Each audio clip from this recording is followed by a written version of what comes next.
হযরত নবী মুহাম্মদ সাল্লাল্লাহু আলাইহি ওয়াসাল্লাম বুঝাতে লাগলেন, এই বাবা, তোমাদের ঘরে যিনি পুরুষ করে পাঠিয়েছে তিনি ওদেরকে নারী করে পাঠিয়েছে।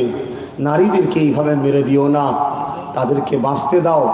উপরন্তু আমি তোমাদের জন্য মেসেজ নিয়ে এসেছি, যার ঘরে প্রথম নারী সন্তান হয় এর মানে ওই আব্বাকে, ওই বাবাকে মহান স্রষ্টা শান্তি ও জান্নাতের খবর দেয়। জোরে বলুন সুবহানাল্লাহ। নারী কত নিয়ামত, কিন্তু আজ আবার সেই নারীদের উপরে জুলুম হচ্ছে।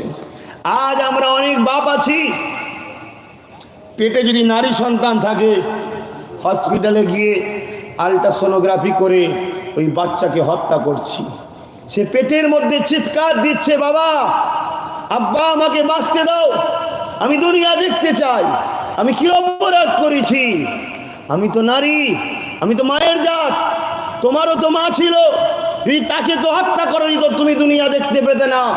কিন্তু তার আওয়াজকে শোনে শয়তানের ধোকায় পড়ে এ সমাজ আজকে নারীকে হত্যা করছে।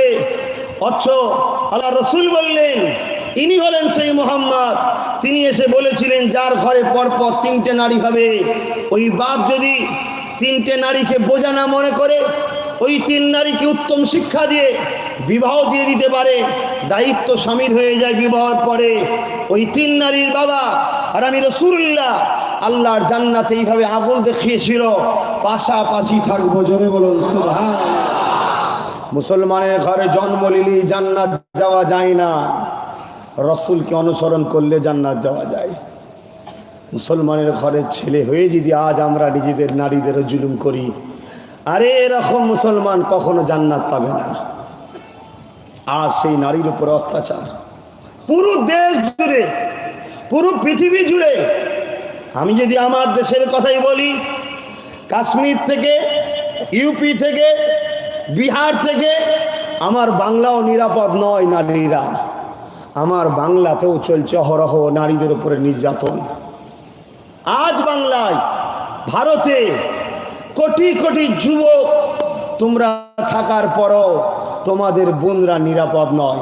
আমি মনে করি এই সকল ভাইদের দুগালে চুনকালি মাখা দরকার, যারা তাদের বোনেদের ইজ্জত বাঁচাতে পারে না। আসো আমরা ঐক্যবদ্ধ হই, মা ভারত বেটিদের, বাংলার বেটিদের আমরা ইজ্জত আবরুকে বাঁচাই। আজ আদিবাসী বলে তার কি বাঁচার অধিকার নেই? আজ দলিত বলে কি সেই নারীর ইজ্জত নেই? আজ মতুয়া বলে কি সেই নারীর বাঁচার স্বাধীনতা নেই? আজ মুসলিম বলে তার যদি রেপ করা হয় কিছু মানুষ হাততালি দিয়ে বলে ঠিক করেছে। কেন? সে ভারতীয়, এটা কি বড় প্রমাণ নয়? তার ধর্ম যেটা ভালো লেগেছে সে সেটা করছে। কিন্তু আমরা সবাই তো এক প্রভুর সৃষ্টি, আমরা সবাই তো এক মা এক বাবা আব্বা থেকেই দুনিয়াতে সৃষ্টি হয়েছি।